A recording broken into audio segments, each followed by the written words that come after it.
រុនសួស្តីបងប្អូនអរគ្នាថ្ងៃនេះគឺជាថ្ងៃសុក្រទី5ខែធ្នូឆ្នាំ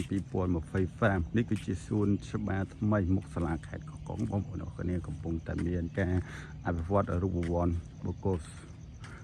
អានេះមិនមែនរូបវ័នបុគ្គលរូបវ័នសារវ័នដែលគេហៅថាការ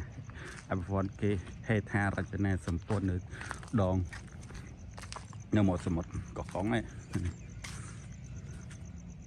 ឥឡូវមានការអភិវឌ្ឍតិចទៀតយើងនឹងឲ្យថាលំឡើងមានការហាត់ប្រាណមានអីចឹងមកគឺជួយសុខភាពហើយយើងដើរហាត់ប្រាណលំឡើងហើយគេកំពុងតែធ្វើសួនដើមឈើតិចទៀតឆ្នាំក្រោយនៅពេលដែលសួននេះធ្វើហើយនឹងមានការដើរហាត់ប្រាណមានអ្នកដើរលំហែស្អាតនៅមុខសាលាខេត្តកោះកុងហ្នឹងបងប្អូនអរគ្នា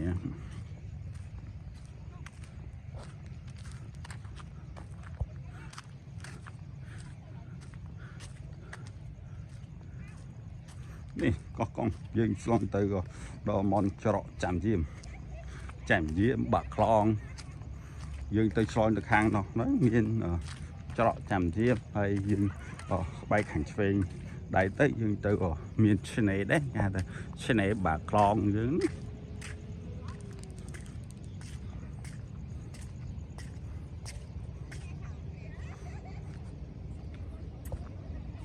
តែឥឡូវអត់ទាន់មានការហាត់ប្រាណមានខានេះអីទេព្រឹកនេះតែប៉ុន្តែបើសួនច្បារនេះធ្វើឲ្យហើយជាមានដំណើរហាត់ប្រាណពេលព្រឹកព្រលឹមច្រើន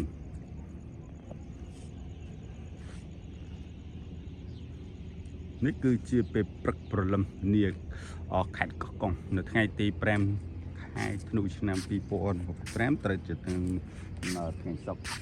នេះទស្សនវិជ្ជាទាំងមូលនៅសួនច្បារនៃខេត្តកោះកុងបងប្អូនអរគ្នា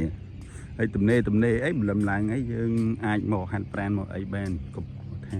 លំឡើងយើងដេកយូរធ្វើឲ្យសរសៃសសោងយើងវាអត់អស់តែហាត់ប្រាណធ្វើឲ្យសរសៃហើយនឹងការយើងហាត់ឲ្យកុំហាប់បេះដូងអស់នេះអូនេះយុទ្ធិកាវាធ្វើសញ្ញាយុទ្ធិកាធំប្រចាំខេត្តកោះកុង